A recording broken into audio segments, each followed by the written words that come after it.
Happy Friday, and welcome to another episode of BrainScratch. I'm John Lorden. Thank you so much for joining me here today. We are looking into an unsolved homicide, and this case seems like it's slipping off the edge of the internet. I'm seeing references to articles that don't exist anymore. I'm going to have to pull out all stops to get this story together for you guys, and I'm going to need some help. Starting with a quote here. In loving memory of my sister, I will love you and miss you always. I will keep this book open until the person that took her away before her time is caught. That was written by Paul Egger about his sister, Margaret Sweet, who's also known as May. This case takes place in Colorado Springs. Here at Wikipedia, Colorado Springs is the second most populous city and the most extensive city in the state of Colorado. It's located in east central Colorado on Fountain Creek, 60 miles south of Denver. At over 6,000 feet, the city stands over 1 mile above sea level. The city had an estimated population of over 478,000 people in 2019. So we're talking about a very good-sized city here. This is the case file over at Colorado Bureau of Investigation, or CBI, in their cold case files section. Unfortunately, it's a very brief overview. We're not even going to lean on it too much because I've found some articles that are going to give us much more insight. But we can see from the case type, we're talking about a homicide. The case status is open. But notice that incident date, Christmas 2008. There was a shooting. Margaret was shot. I believe it's a single gunshot wound to the neck. It actually happened I believe, on Christmas Eve, but she wasn't discovered until the following morning on Christmas Day. And as you can imagine, that has changed what Christmas means for this family very significantly. And we're going to hear about that directly from her brother, Paul, a little bit later. But first, we're going to go through the articles together. This is a much better photo of Margaret. I don't know why the case file is using this older photo. It's heavily pixelated. It's just not a great photo, but this is a much better photo of Margaret. So let's go ahead and continue with a quick stop at Facebook. This is a post by the Colorado Springs Police Department. And thankfully, they've been kind of reissuing this post year after year on the anniversary, which unfortunately we are talking about on Christmas. This is from when they did it in 2019. But we can see they send out this same graphic every time they do it. On December 25th, 2008, CSPD officers responded to the 1300 block of Fosdick Circle on reports of an unconscious woman. The victim, later identified as 38-year-old Margaret Sweet, was found lying face down on her porch with an apparent gunshot wound. It's actually, I don't know if it's her porch necessarily. She was staying with her father. We're going to hear much more details about that, but she still had her own place as well. Obviously, they do conclude that it's a homicide. During the investigation, it was found that a witness heard a disturbance the evening of the homicide near the residence where Ms. Sweet's body was located.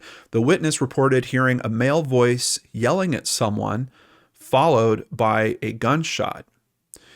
That's a little interesting because we're going to hear some information that actually makes it sound like it was Margaret's voice that was heard, potentially by that witness. Maybe this is a different witness. I'm not certain. But there's something else that's kind of unfortunate about this. I think for some reason, I don't know if they call it in to 911 or if they decide not to, but she's not found until the next morning. So there's some type of gap in terms of we have a witness that's hearing some type of screaming altercation followed by a gunshot, but the Colorado Springs Police Department doesn't find out about any of this until the next morning. And we're talking hours and hours later at that point.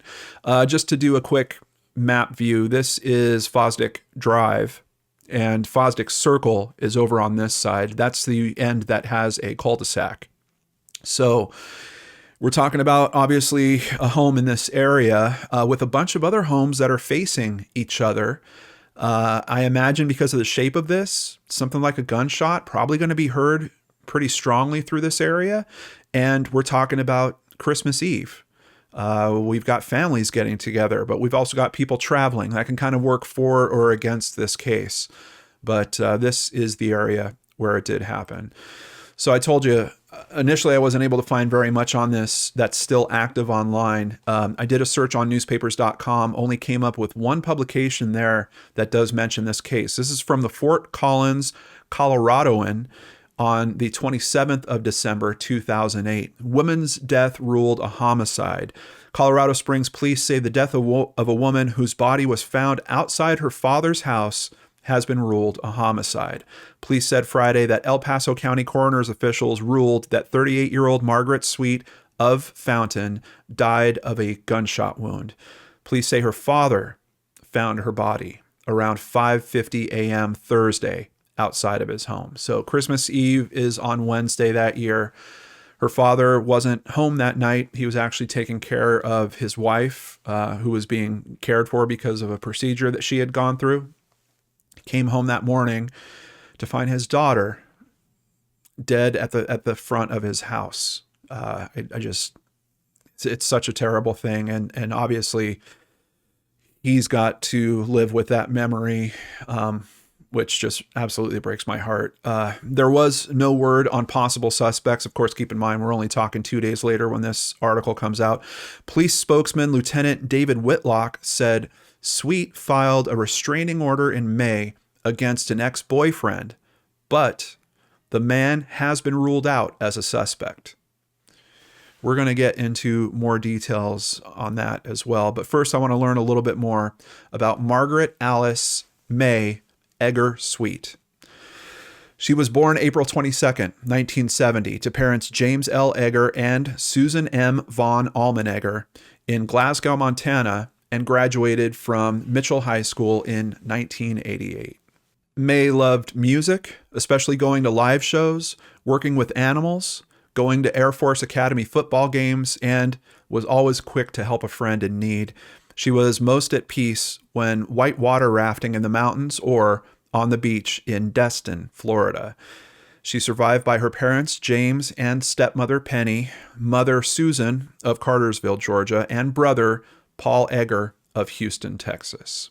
Now, outside of one other article by Fox News 21, I couldn't find anything on this case, but I did find reference to an article that had been written by the Denver Post back in 2013. Thankfully, I found it on the Wayback Machine. And this article has a lot of very important information. We're going to lean into it pretty heavily. I just want to thank the Denver Post for their work on this back in 2013.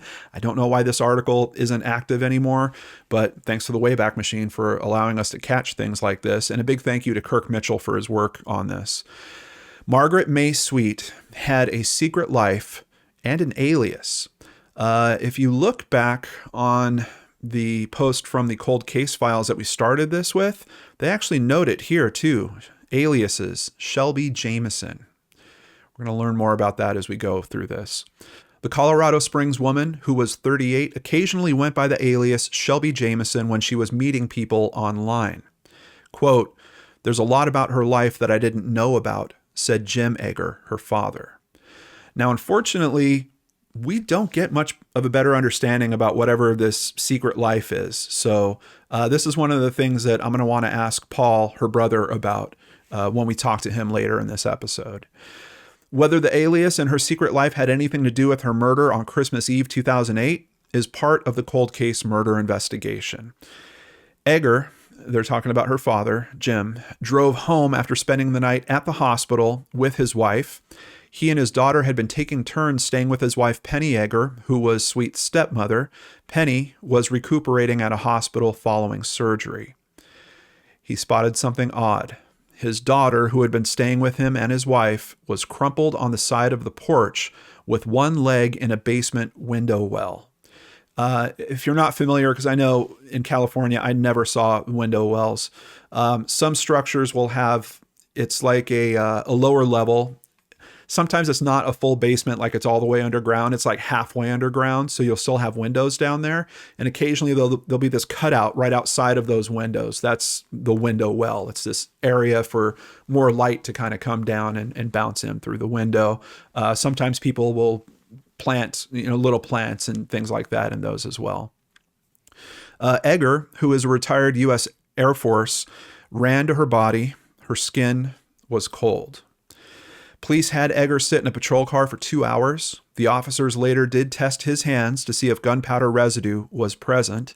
Quote, "I told them anything that will help them decide I didn't commit the murder so they could look somewhere else, I was willing to do," Egger said. Detectives searched the Egger home. They said police took her cellular phone and her computer. Ballistic testing was done on the bullet slug taken from Sweet's body.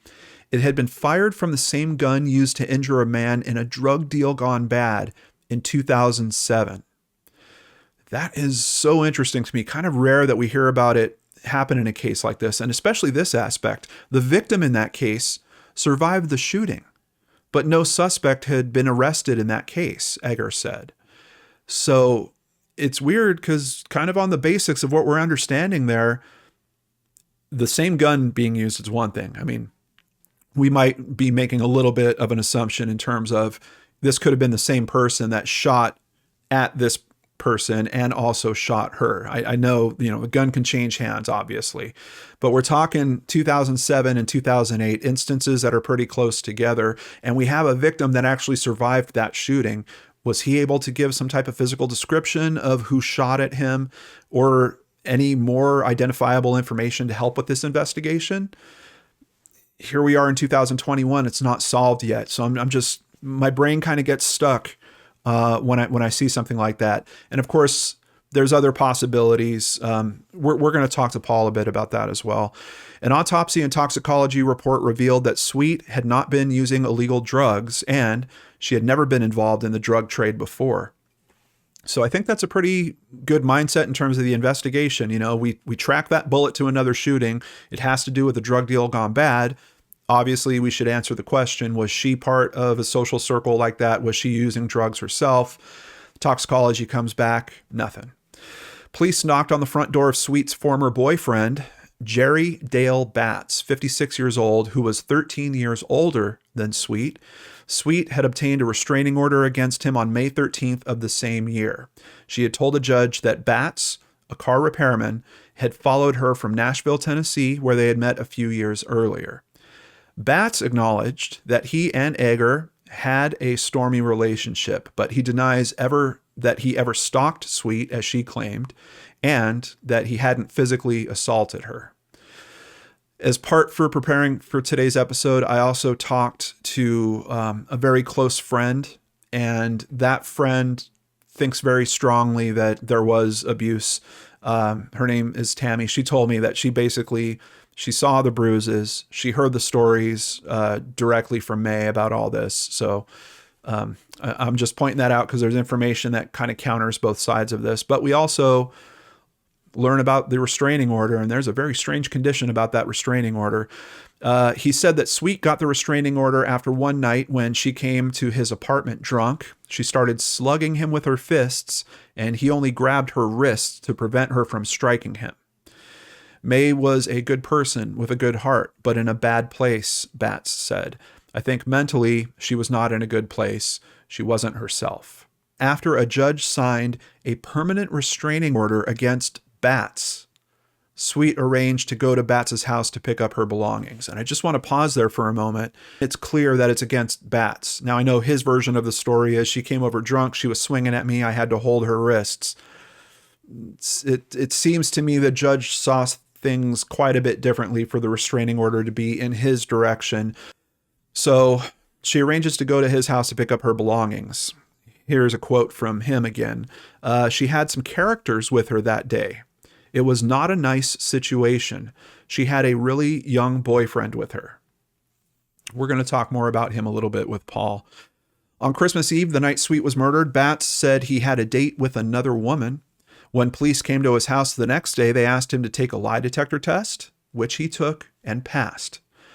He said, I think that's an important clarification, but from everything else that I'm hearing, I think that that's logically or most likely true, that he did indeed pass the lie detector test. They also tested his hands for gunpowder residue and determined he hadn't fired a gun, he said. Once again, I think this author is being very clear about how he's phrasing this. Quote, I just wanted to clear myself one way or the other. I have nothing to hide, Batts said. I wish they could find who did this. I'm trying to move on with my life. Batts said he was later married several years after Sweet was murdered. Eggers said since his daughter's murder, now they're talking about Jim, the father, he has tried to move on with his life, but several things make it very difficult. It painfully boils up on her birthday, which is around Easter, and at Christmas, he said. He said he hopes police will find the connection they need from an unusual caliber of bullet used in her murder and solve the case, but that won't bring May back. There's really nothing that can take that pain away, Jim Eggers said. Just so hard to imagine what Jim had to go through making that discovery on Christmas morning, and then you've also got Easter time that comes around. He's thinking about her birthday. It's just so hard on so many levels. And this seems like a little bit of a tricky case. Quite honestly, homicides of this nature, kind of single shot homicides, not a lot of direct contact between the assailant. It makes it tough forensically. What evidence are you able to pick up? In this case, there wasn't even a shell casing found at the scene. So it's one of those ones, it's tough on the outset, it's tough forensically, but the emotional aspect of this being tied to holidays like that, it really moves this into a very hard place. And we're going to see that as we continue here with some quotes from Paul. Thank you to Fox21News.com, who covered this back in 2018, basically around the 10-year anniversary. They reached out to Paul and to May's friend Tammy, did some interviews with them. Here's some of the information. She was Christmas, said Paul Egger, her younger brother. On December 25th, 2008, Egger found out his older sister had been murdered. Egger's father then had to break the news to his son. I thought he was just calling to wish me Merry Christmas, Egger said. You can't ever prepare yourself for that. Neighbors would later tell police they heard a man shouting before the gunshot, and police believe the shooting wasn't random. Based on our investigation, we believe that the person was someone either known to Margaret Sweet, someone she expected, someone she was familiar with, said Detective J.F. Samosky with the Colorado Springs Police Department. Samosky said May was shot at close range, so it's likely her killer was someone that she trusted. And from what I understand about the scene, we're talking, it looks like she just pulled up, like she had just got home. We're going to get a little bit into the timeline once we start talking to Paul, but her car in the driveway, driver's side door open, her kind of heading to the front door, Christmas presents still left on a seat in the car. It really seems like, I don't know if someone possibly followed her to that location or someone that was waiting in that location, but it seems like just those few moments between you getting out of your car in the driveway and heading for the front door, that seems like when it occurred based on the information that I've heard about how the scene was laid out. But according to her best friend, she was also afraid. The day May died was Christmas Eve, and she had been at my house, Tammy Matthews said. I just want to also put in here a big thank you to Tammy. Tammy was very busy the week that I've been pulling this case together. I sent her some questions and she was like, we got to get on a phone call. I got to give him the time. I really appreciate that she did that for me. And we'll share some more of the information that she told me about when we're talking to Paul. Matthews said May was going through a difficult breakup and was trying to get away from her ex-boyfriend. She was very fearful and he had beat her up pretty good. She had a lot of bruises on her torso, Matthews said. She explained that to me also, even going as far as talking about that May was asking for her to put some type of cream on the bruises to help her with it. He had threatened to shoot her is what she had told me. So Tammy is saying May told her that there was also a threat, specifically that he was going to shoot her. And they are talking about Jerry. I did verify that with Tammy as well. She sought the assistance of Tessa, she said. They were helping her with some counseling. Tessa, from what I understand, is a local organization in the Colorado Springs area to help with domestic violence related issues. Samosky wouldn't name any suspects, but he was clear that no one has been ruled out. Now that's interesting because that's a bit of a change, but admittedly, this is 10 years later. We're talking 2018. That first article we looked at, that was from back at the time, just a few days later, they were clear in that one that they did rule out her boyfriend. I think we can assume that they're talking about Jerry at that point as well, because they mentioned the restraining order. So kind of interesting that we now have the detective saying, well, hold up. We haven't quite ruled anybody out. We will find a way to successfully identify the suspect and bring that person to justice, Samosky said. Paul said that the last 10 years have been hell. You have no idea what you've put my family through, he said. My dad's health is starting to fail. Part of him died that day. Police say they need someone to do the right thing. Someone out there has the information, Samosky said. We're not going to stop pursuing this investigation. If there are people in the community who would like to come forward and share that information with us, we can keep them confidential and safe, Samosky said.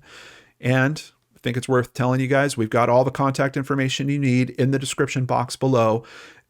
Hearing this directly from the CSPD, I would feel pretty confident contacting them directly and just saying, I need to keep anonymous. But if you don't feel safe about that mechanism for some reason, Crime Stoppers operates, they have to be anonymous through Crime Stoppers. I've got a number for them down below as well. So, and also keep in mind, this is a case that is back in 2008. You might have called in a tip on this case before. Might be worth calling it again. We'll talk a little bit more about that with Paul. Samosky said a few days before her murder, May encountered a group of people at a local convenience store, and there was a verbal argument. Police were never able to identify those people and would still like to meet with them. That's another interesting aspect. Seems like a little bit of a loose end in this investigation. I don't know if that fits some of the conditions that we're hearing around this. They seem fairly confident, the investigators, that this is someone close to her, or someone that she likely knew very well. So that's not to say, I guess you can have an argument at a convenience store with people that you are familiar with. So I'm kind of curious about this. I'm going to ask Paul about it. I don't know if we're going to get much more detail, but that is where the articles that are online end. Like I told you guys, this case is like disappearing from the internet. But you know what? I've got an idea that might help with that. And I've got her brother, Paul, to help us understand this a lot better. So let's go ahead and bring him on. And now we're welcoming to the show Paul Egger. Hey, Paul, thank you so much for joining us. And I'm really sorry it's under these conditions. Thank you very much for having me, John, and I appreciate that. But I can only thank you for bringing this out to light and what you do just in general. Yeah, no, I'm so thankful when people reach out to me asking for help. I feel honored that you guys trust me to share these stories like that. So thank you so much. Can you please just tell us a little bit about May, your sister, your relationship? How was that for you growing up? My sister was 3.5 years older than I am, and I think every boy having a sister that's a little bit older than them and probably a little bit bigger than them through most of their life is probably the best thing that could happen to them. She was my best friend, my bigger sister. She stood up for me. And if I did anything wrong with her, if I got the wrong ideas that boys were better than girls or anything like that, she would let me know. She'd let me have it. You know, she eventually was 5'10", and so if I ever got any crazy ideas that, you know, hey, boys can do this better, she fixed that very, very quickly. She introduced me into the love of nature, into animals, and just helping people in general. She would give the shirt off of her back for anyone. And, you know, growing up, I saw that, and, you know, I learned to do those things also, and that it's just the right thing to do is to try and help people with no expectation in return. Yep. One of her favorite movies was Pay It Forward, and she lived that before the movie, and then definitely after it. That was just something that I always saw from her, admired, and boy, it just helped mold me into the person I am today. Now, I saw on a previous segment where you had been interviewed that you also talk about the fact, and I'm kind of getting the sense here, a little bit of a tough cookie, though, right? Stands up. Oh, she definitely was. She was a sweetheart to everyone, but if you crossed her, she wasn't going to have that. She would definitely stand up for herself. She was self sufficient, and boy, I tell you, she knew how to take care of herself and do what needed to be done. She, Now, she wasn't afraid to get her hands dirty. She would work on cars. She was an amazing person. yeah, I've also interviewed Tammy, pretty much lifelong friend of hers, and Yes. yours as well. Do you want to explain to the audience real quick? How do you see Tammy? Tammy was already my bigger sister. May and Tammy were absolutely inseparable growing up. They met the first year when we moved to back to Colorado in seventh grade, and she was always like a big sister to me. Before that, I actually gained a big sister with her coming into our lives. And after May passed, she definitely still kind of holds that position. She's a wonderful person. I've became very good friends with her family, friends with her brother, her mother, her father. They've really just become it's absolutely extended family Yeah. with them.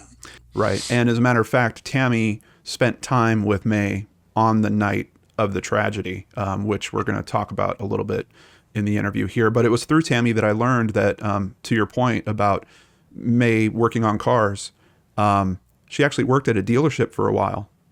She was working at a dealership there in Colorado Springs, and she was mostly like a warranty administrator, but I know she was doing far more than that. She was involved with the customers. She was involved with the cars. Um, Previous to working there, she had rebuilt engines before, or helped people rebuild engines, and she would go get grease under her nails and not even worry about it. Yeah. Yeah. So, at the time that this happens, we're going back to 2008, Christmas Eve, which is, it's terrible in itself. And we'll talk a little bit more about that. But there's a little bit of an interesting living arrangement going on here. Now, it seems like May's coming out of a relationship that's been pretty tough.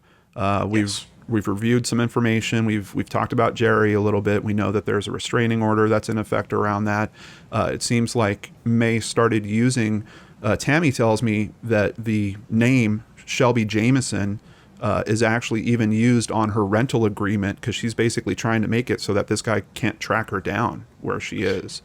She was trying to become as invisible to him as possible.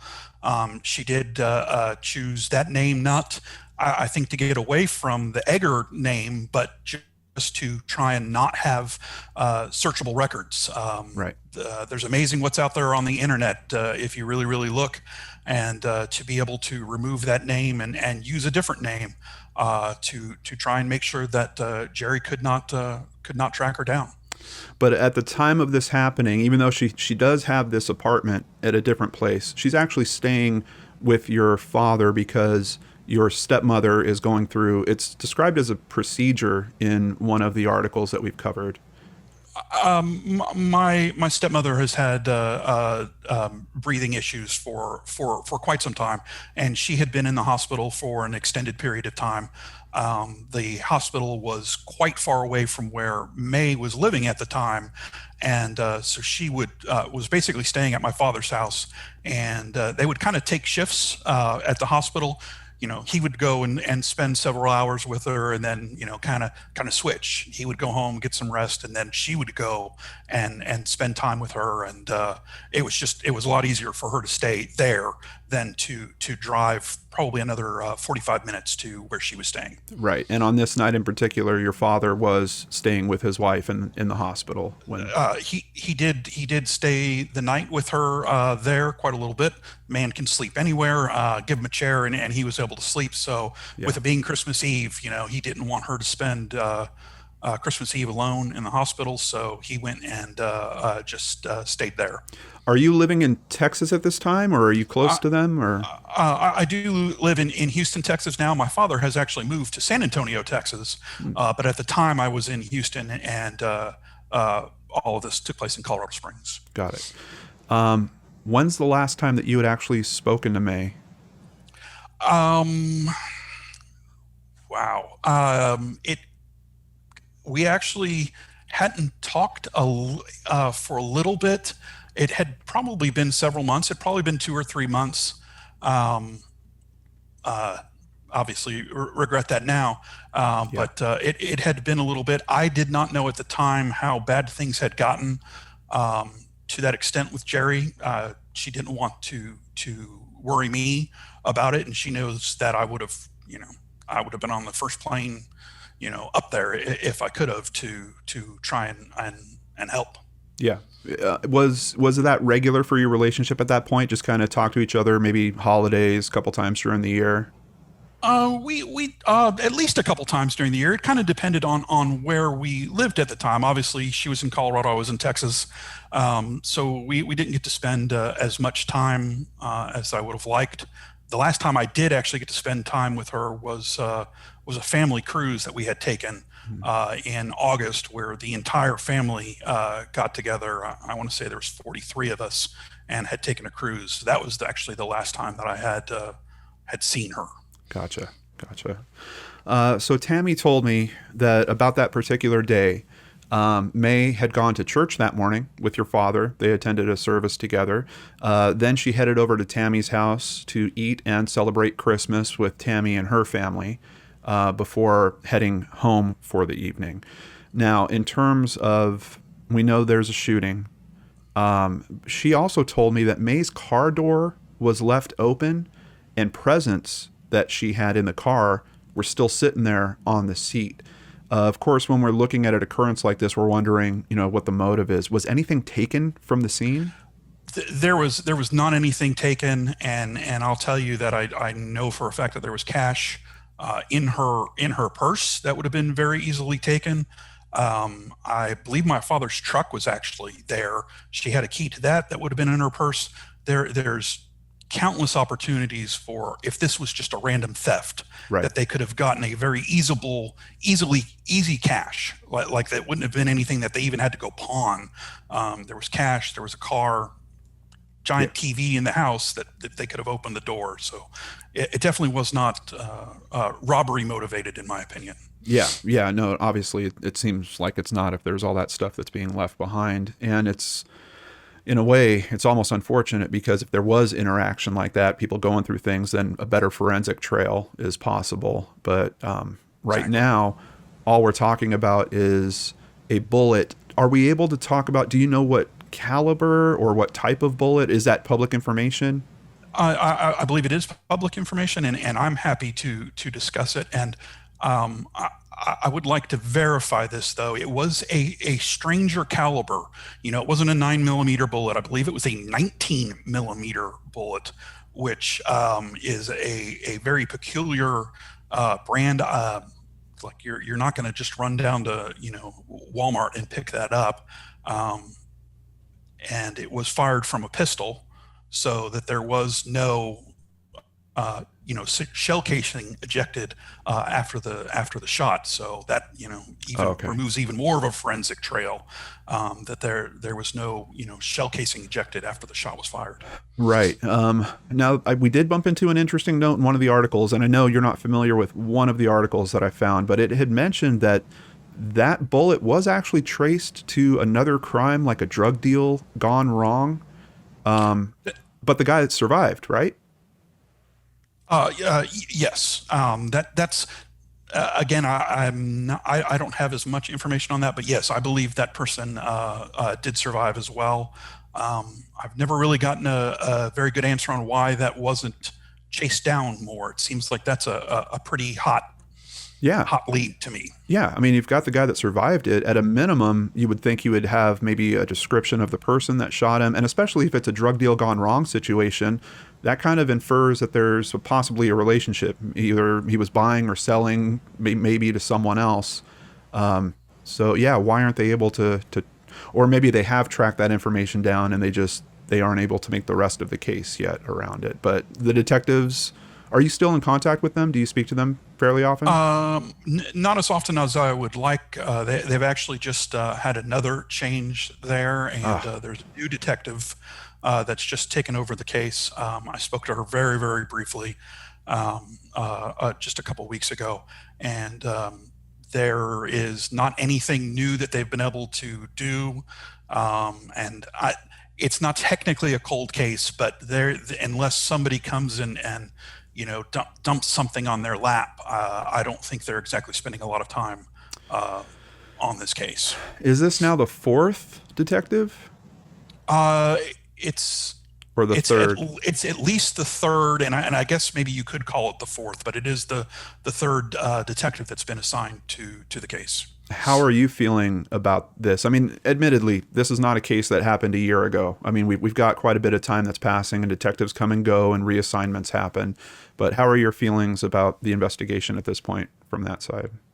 I the police officers respect everything they do. It is their job. They have to go home and live a normal life. But I feel that they could have dug deeper into this. I don't feel that every rock has been overturned, so to speak. I feel that there could be more to do with that. Obviously, limited resources. Colorado Springs had had some major budget cuts. Yeah. They've moved people around. Huge population. Bigger than a lot of people think. Yeah. And in cases like this, I don't think it helps that there's a new detective that has to go back through all of that. And I know it's at least the third. It could well be the fourth. Yeah. Well, we're certainly wishing her luck and hope that, I don't know, maybe this video will help nudge her a little bit in terms of considerations. And of course, if there's anything that we can do to help on that front, we're more than willing to help in any way that we can with her efforts as well. So something else that Tammy mentioned to me was, we know that there's a neighbor that hears something. Do you know, she had some phrasing. Do you know what he actually heard? Was it a sentence? Was it a statement? Was it a gasp? My understanding is it was a statement. It was, "Get thee away from me." And basically at that point in time, they heard that. I believe they reported that to the police, but at the time they did not call the police. And that's, if they had reached out at that time, this whole thing is very much different. But Yeah. that was my understanding, is that they heard she yelled, and it wasn't a good morning yell. Right. But on top of that witness, there's also a party that Tammy says was happening on the street as well. Have you heard any details about that? Did any other witnesses come forward from that? I'm not aware of any other witnesses about that. No. Yeah. I mean, Christmas Eve, I assume there's a lot of families that are getting together in a neighborhood like that. Yeah. So talking, just kind of rolling back to Jerry a little bit. Did you ever meet Jerry? I did meet him twice. He wasn't over. Yes, I've met him. Well, you know where I'm going. What was your impression? Overbearing. Certainly not a nice guy. I could hear the way that he spoke to her, and I got the impression pretty quickly that he was kind of a controlling, overbearing person. Now, to be fair, sometimes brothers look at who their sisters are dating, and I know I've been in this situation. You got to be a little tough sometimes, but you're saying this is way beyond that, right? I think it is, and I'll be the first to admit I was a tough critic. No man was good enough for my sister. Yeah. I'll be the first to admit that. But I don't feel that that was the case here. Yeah. The way that he spoke with her was not how you speak with somebody that you're in a relationship with. Got it. Did she ever open up to you about the situations that were going on between them? Did she ever talk to you? She had we spoke about it a little bit. From what I can tell, it really deteriorated there in the last couple months, and that might have been when I was a little disconnected from her. Okay. So I know that I didn't get the full sense of what was going on at Okay. that time with him. Gotcha. Do we have any inclination about did he see her that day or around this period of time? I don't know. I believe and in I believe my sister may have violated a little bit of the restraining order herself. I Okay. think she may have reached out to him on that day on Christmas Eve, trying to be the person that she is. So I wonder if that might not have happened a little bit, especially on that time of the year. You try and Yeah. let things be gone.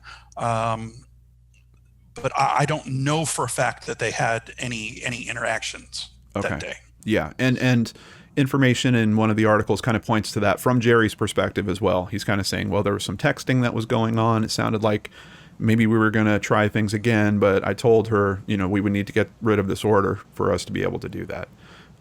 Okay. Considering that Jerry has an alibi, supposedly that evening he's with a girlfriend. Law enforcement says he passed a lie detector test. Law enforcement says there was no gunshot residue found on his hands. Do you still consider him a person of interest in this case? I think he has to be a person of interest with everything that went on. Going back to what I feel was kind of his controlling nature.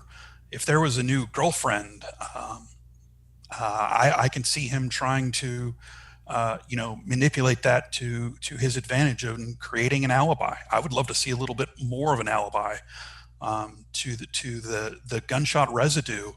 I don't know the exact timeline, but I want to say it's probably at least 8 hours from the time that she was murdered to the cops even knowing that it happened. Right. That's a long time to go wash your hands or to sweat or Yeah. for that gunshot residue to wear off. If it had been within if it had been within the hour, I might give that more love. But Yeah. it was at least the next morning before they could have even ran the test. Right. And we've talked about this on the channel a little bit. For if you haven't caught it, it's basically almost like a talcum powder or like flour being on your hand. It is very easy to wash off. In some cases, you'll actually just sweat it off. But the typical window is like 4 to 6 hours. And to Paul's point here, it wasn't even recognized that she had been shot until 8 hours later, and that's when the investigation kicks off. So, yeah, I don't know how much stock to hold on the GSR test myself. And of course, on the flip side, we've got her friend Tammy talking about specific abuse. I mean, Tammy told me she was putting a cream on bruises on her body to try to help her through some of this stuff. But also, Tammy mentioned that there was a specific threat that Jerry actually told her at one point that he was going to shoot her. Do you have any information on that or insights? Not anything additional that I can add. I found this out later on that was the case, that he had tried to shoot her. On top of the restraining order, I know that she was looking to get a concealed carry license at the time. That wasn't going as quickly as that she would have liked, but the fact that she felt that she needed to carry a gun, and specifically related to him, Yeah. kind of, Yeah. And just to be clear, threatened to shoot her, right? Not actually tried to.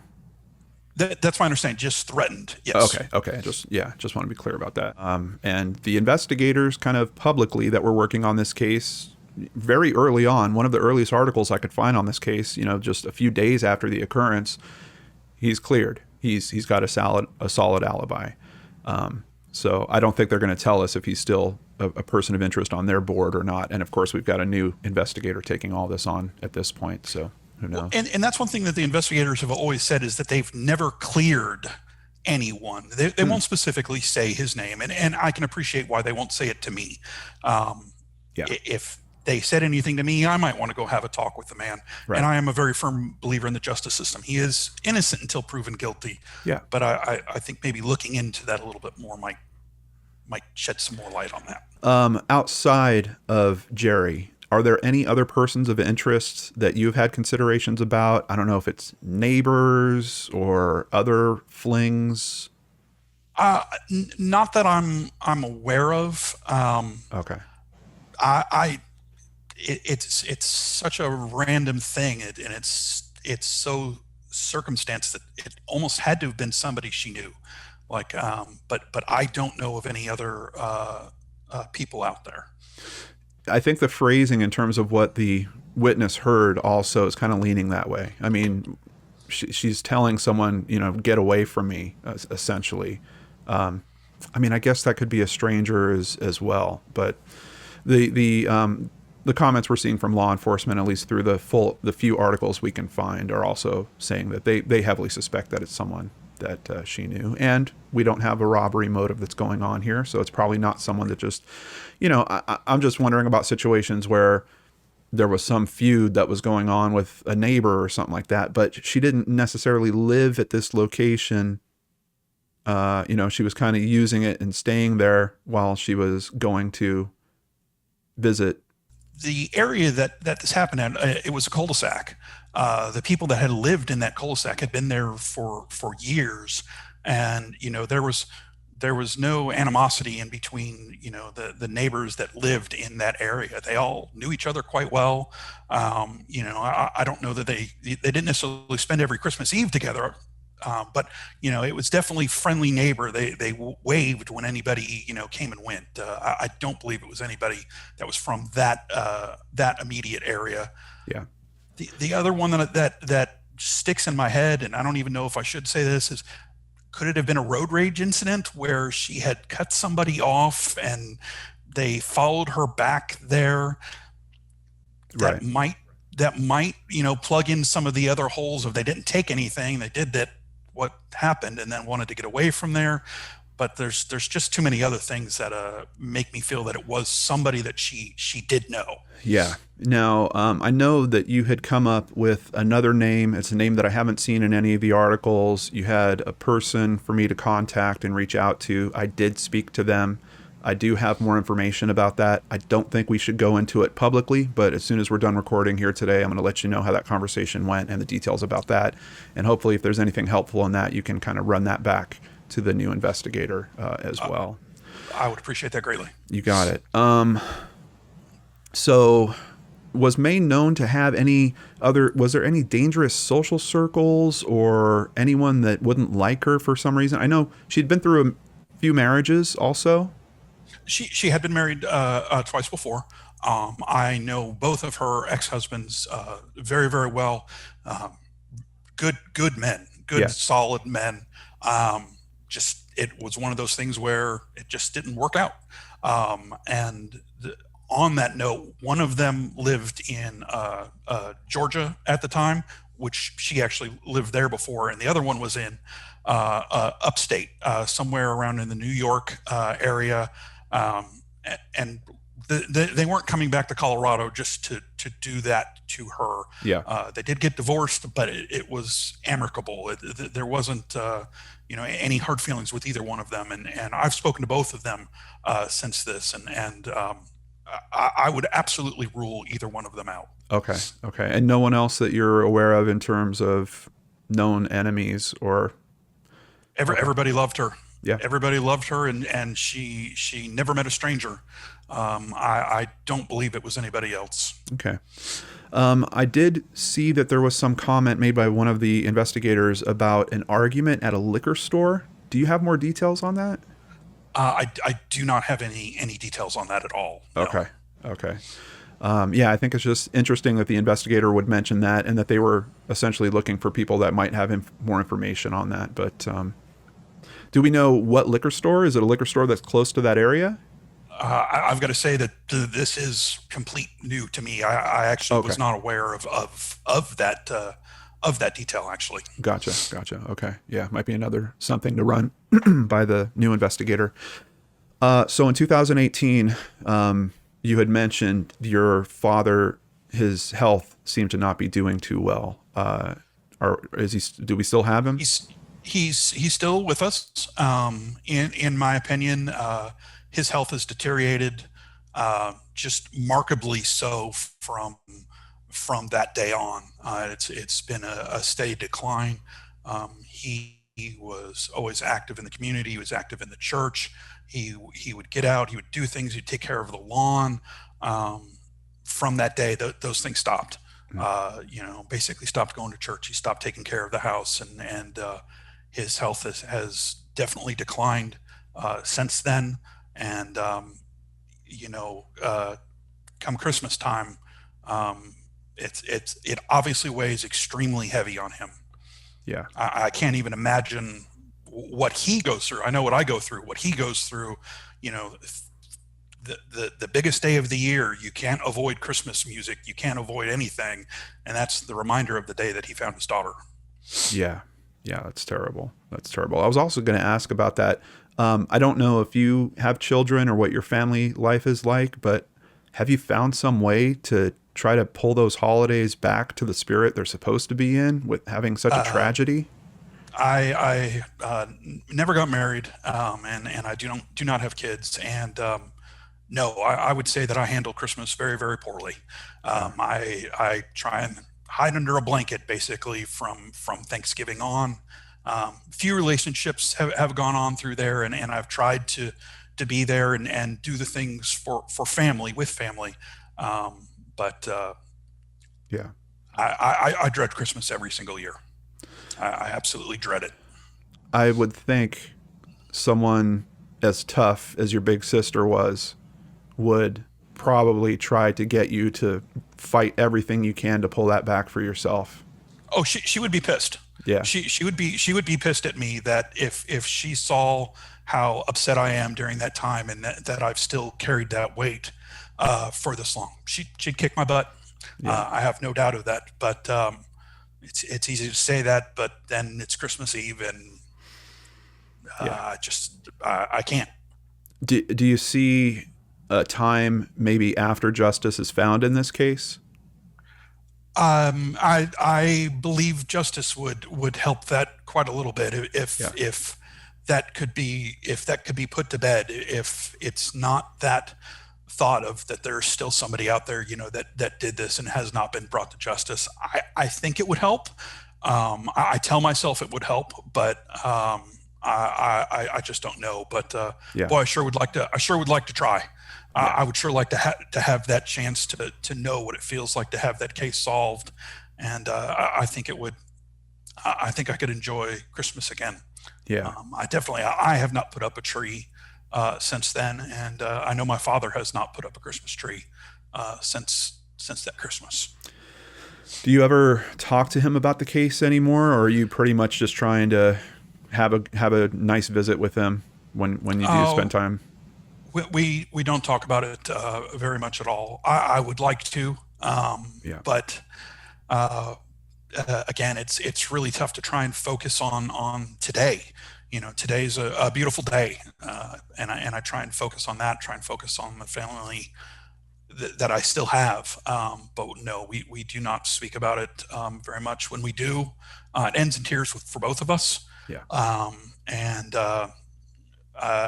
just we haven't spoken much about it at all. Yeah. It's probably been years since we have. That memory has just got to be haunting. I mean, him coming home to find her on the front porch like He that. lived at that house for another 5 years, I think it was. Wow. I can't even hardly drive past that street when I do go to Colorado Springs, and he lived there for years. Yeah. Um, I was very, very happy when he did finally move away.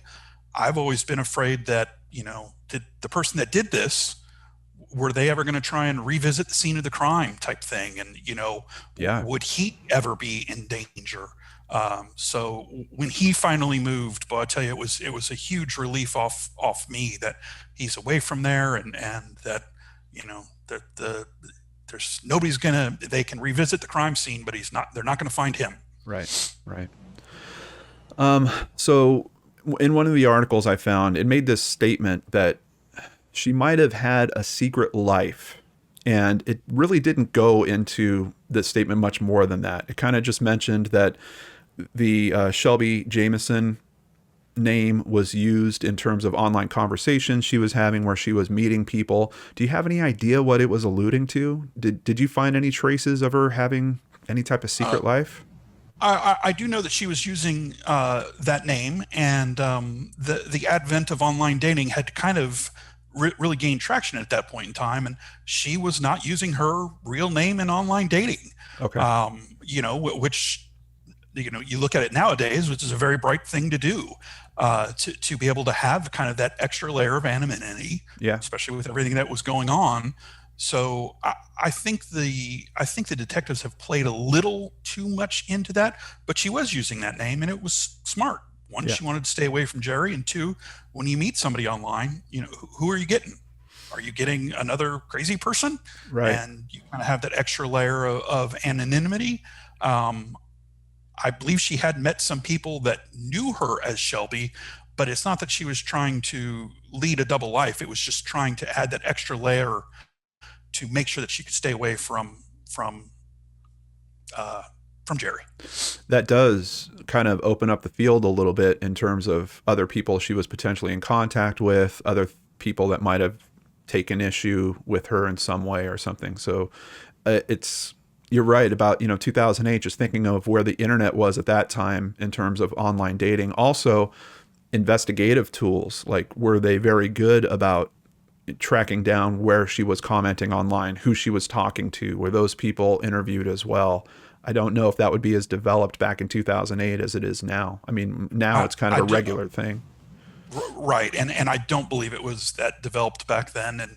And with the detective, how much training did they have to know to go look at that type of thing and trying to trace down IP addresses Right. and the people that she may have, they may not have even known. Yeah. Now, Tammy told me about kind of an interesting period here where she describes it as pretty much like a 4-month period, which is kind of a very concise measurement. But she said that May seemed to have gotten pretty paranoid.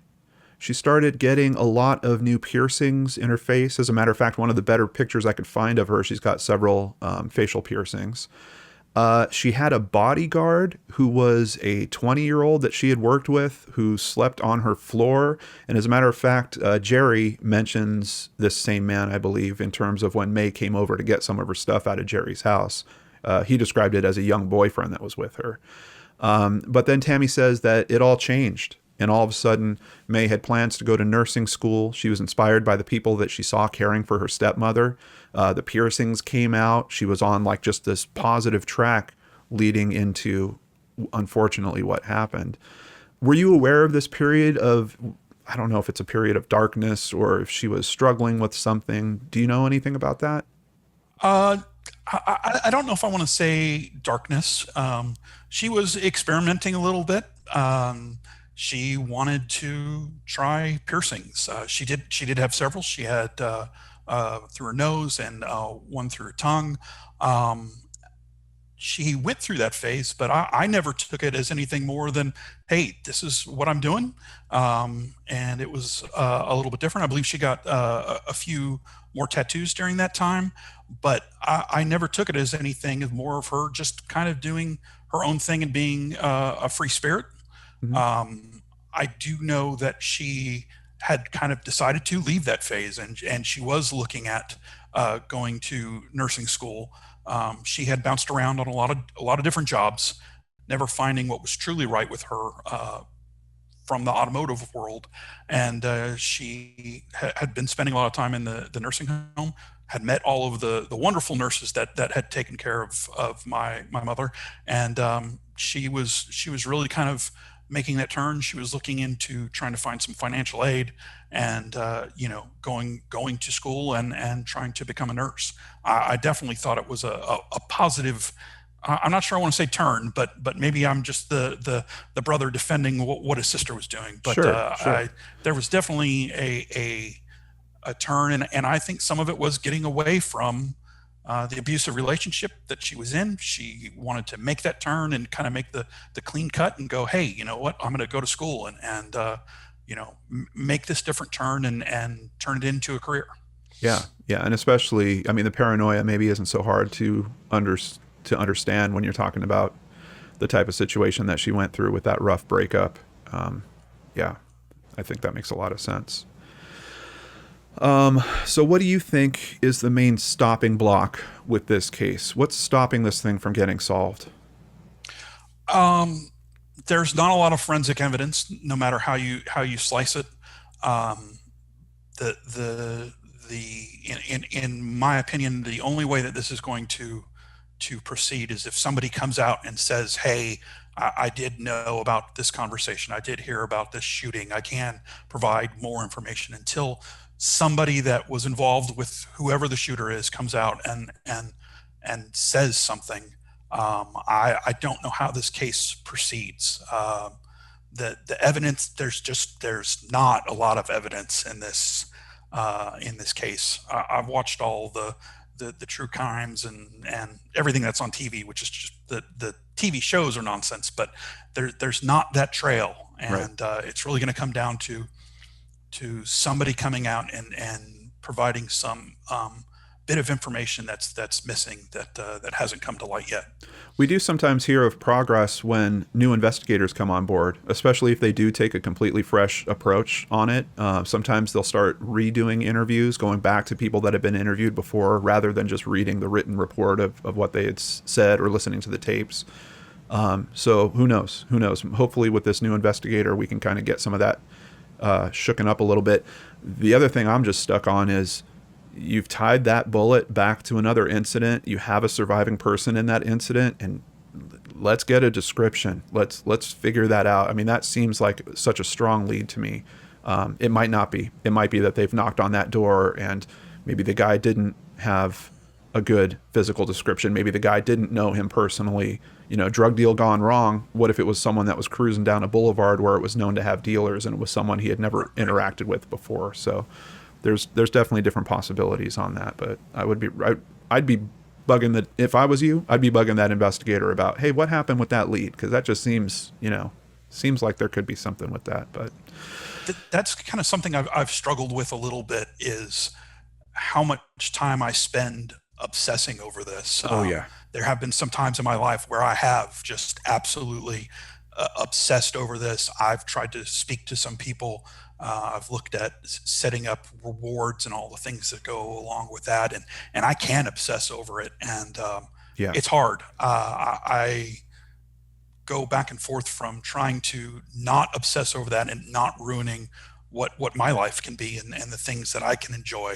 Um, but also then trying to find justice for my sister. So it's definitely hard. But with you saying that, there's definitely going to be another call to that detective, and saying, hey, we need to look into this further. And actually, I plan to go back to Colorado Springs here hopefully soon, and sit down with her and say, hey, let's go over this case again. Let's dig through it again and yeah. see where the crumbs might lead. Yeah, yeah, and I'm really happy to hear you talk about that balance, because that balance is super important. I keep making it, I keep connecting it to, when you take a flight and they tell you that if the cabin depressurizes, you have to put your mask on first before you put your baby's mask on. With a case like this, it's kind of the same thing. You got to make sure that you're taking care of yourself first, so that you could try to help this case in a good way. And unfortunately, this is one of those situations where it's been years that this has been going on. If you stayed that hyper focused on it for this period of time, it would not be good for you. And it's not healthy now, and I know it would be even worse if I've done that. And Yeah. that's something I've spent a lot of time uh, trying to find that balance in between obsessing over something that is this that may not come to an end. I guess is how I try and face that. I can't spend the rest of my time Right. obsessing over that. Well, and there's the other side of it. You can't feel like you're doing nothing either, because That's you get down 10 years down the way and you're like, wow, I really should have done something. I might have been able to actually help this at this point. So it's really almost like this pattern of you have to find measured steps of, maybe it's one trip out there a year. Maybe that's what your level is for it. You get out there once a year, you meet with the investigator. Is there anything new? Maybe it's reaching out to someone on social media like you did in terms of contacting me. Maybe reaching out to you was a very big step, and it was taxing. yeah, It really has weighed heavy on my mind on when we were going to be able to sit down and do this. And yeah, I,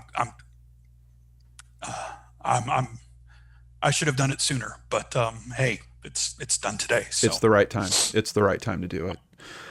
Have you found any particular ways to honor May's memory? um, animals. I help out animals. When the places where I worked in a very large kind of lay down yard, and boy, I tell you, there was always a little bunny that somebody had found, or stray dogs that came on to the property, and boy, everybody knew exactly who to talk to. Mm-hmm. They talked to me, and I always made sure that I got them safe and got them stable and got them to a place that um, that the animal could be taken care of. And I know that's something that May would have done. Like, she would have been the first person out there. And every time I do that, it's definitely kind of in her memory. Yeah. And it's it it always makes me feel better doing that, knowing that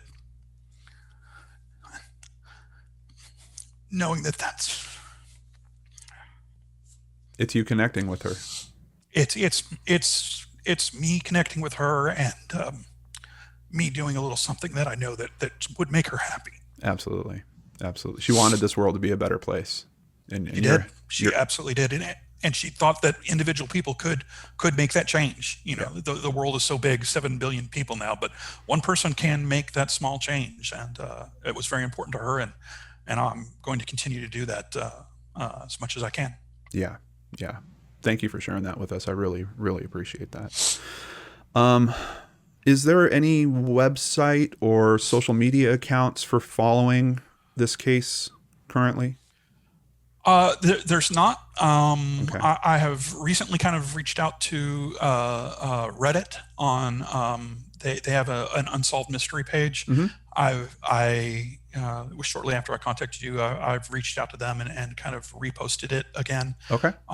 There's not a hardened website, and that's something that is definitely in my plans now too, to come up with that page that somebody can look up that name and maybe provide a tip. I haven't done that, and I need to.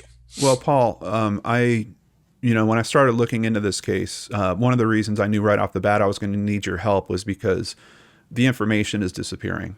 I've described Yes. it as, this case is literally falling off the edge of the internet. I wanted to do something to help with that. I wanted to make sure that we kept the light shined on this. So before we actually got on this call today, I went and bought the domain name justiceformargaretsuite.com. I've already started putting the website together. It's going to be active over the weekend. And essentially, I'm going to have this video as part of the core of the website, but I'm also capturing all the articles that I had to go to these weird corners of the internet to save. All that text is going to be copied at that website also. The only thing I need your help with, I need some more pictures of her. So if you could send me some photos of her, I want to put up a little gallery there as well, but we'll take care of everything else in terms of getting that website together. All right?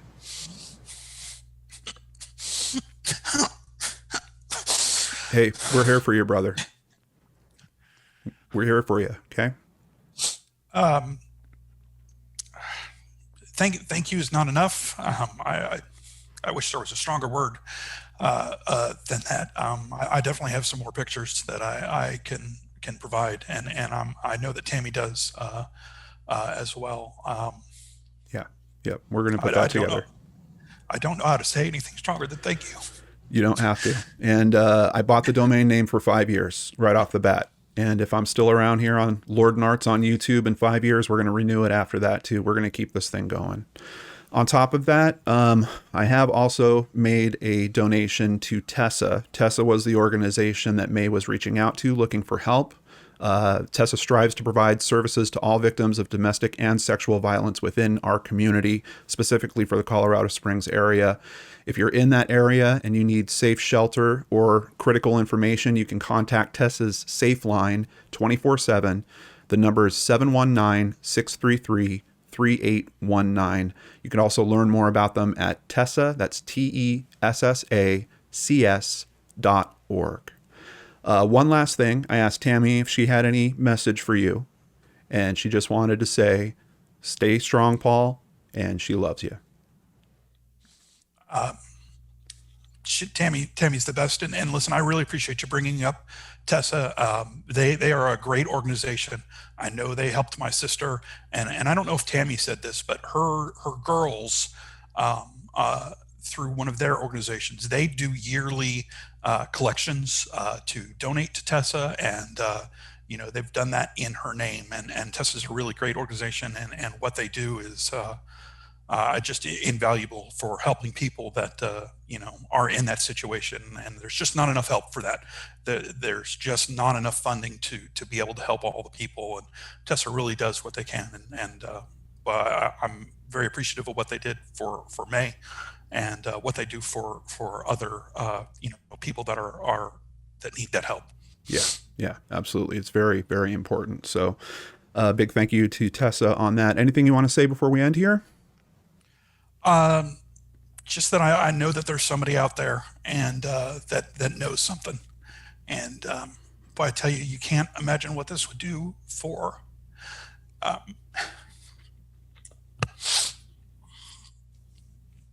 you can't imagine what coming forward with some information would do for me and my family.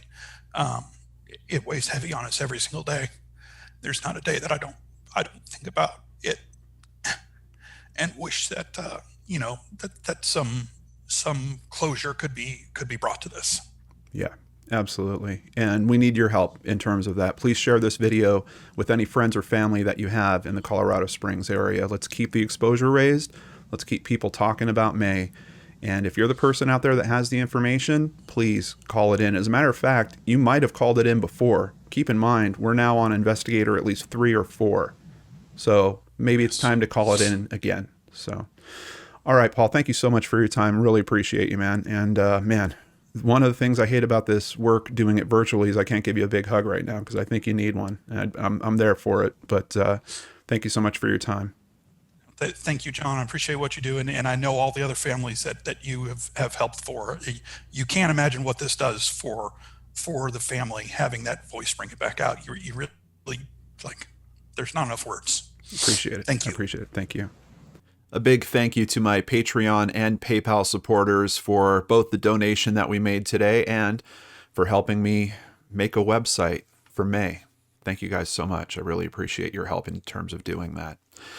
Big thank you to new patrons Denisa Hinkle, Jules, and Andre Pezdalski. Thank you so much for helping to support the channel and what we do here. If you'd like to do the same, please visit lordandarts.com, where you can sign up for Patreon, sign up for PayPal, or buy merchandise. All of it helps us help families and people like Paul that really could use that help. So I appreciate your guys' support from the bottom of my heart. Thank you so much. I'm just really moved after my experience looking into this case.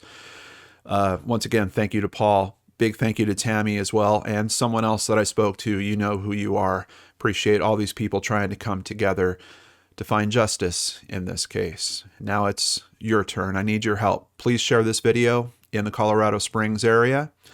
Stay safe. Have a wonderful weekend, and I'll see you again here on Monday on the Lord and Arts channel.